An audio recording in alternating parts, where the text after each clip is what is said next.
Hello दोस्तों, नमस्ते, प्रणाम। सभी का स्वागत है खुशबू यादव अवधि गीत के चैनल पर और सविता यादव जौनपुरिया के चैनल पर। तो आप लोगों के बीच में एक देवी गीत सुनाने जा रही हूँ। आप लोग लास्ट वीडियो तक बने रहिएगा। आप लोग वीडियो देखते नहीं हैं, हम लोग इतना मेहनत से बनाते हैं, बताइए। थोड़ा थोड़ा सपोर्ट कर दीजिए आप लोग और ध्यान दीजिए। पसीना आ जाता है दोस्तों। गाने पर ध्यान दीजिए आप लोग।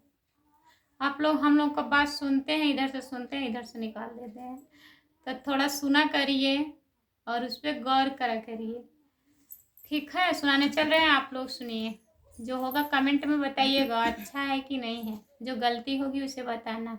निबिया के पेड़ बड़ा भारी, जहाँ बैठे मैया हमारी, मैया हमारी हो, मैया हमारी, मैया हमारी हो, मैया हमारी।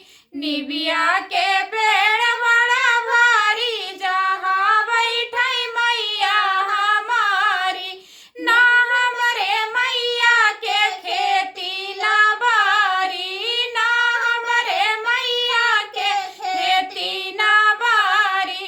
अक्षत चढ़े थाली थाली, जहाँ बैठे मैया हमारी। अक्षत चढ़े थाली थाली, जहाँ बैठे मैया हमारी। निबिया के पेड़ बड़ा भारी, जहाँ बैठे मैया हमारी, मैया हमारी हो, मैया हमारी, मैया हमारी हो, मैया हमारी। निबिया के पेड़ बड़ा भारी, जहाँ बैठे मैया हमारी।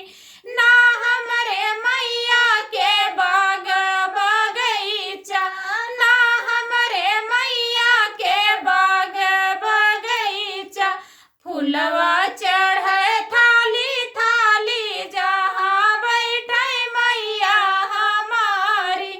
फूलवा चढ़े थाली थाली, जहाँ बैठे मैया हमारी। निबिया के पेड़ बड़ा भारी, जहाँ बैठे मैया हमारी।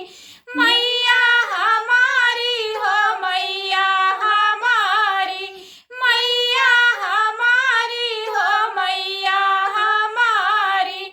निबिया के पेड़ बड़ा भारी, जहाँ बैठे मैया हमारी। ना हमरे मैया के लड़का या बच्चा, ना हमरे मैया के लड़का या बच्चा। दुनिया चाहे महतारी, जहाँ बैठे मैया हमारी। दुनिया का है महतारी, जहाँ बैठे मैया हमारी।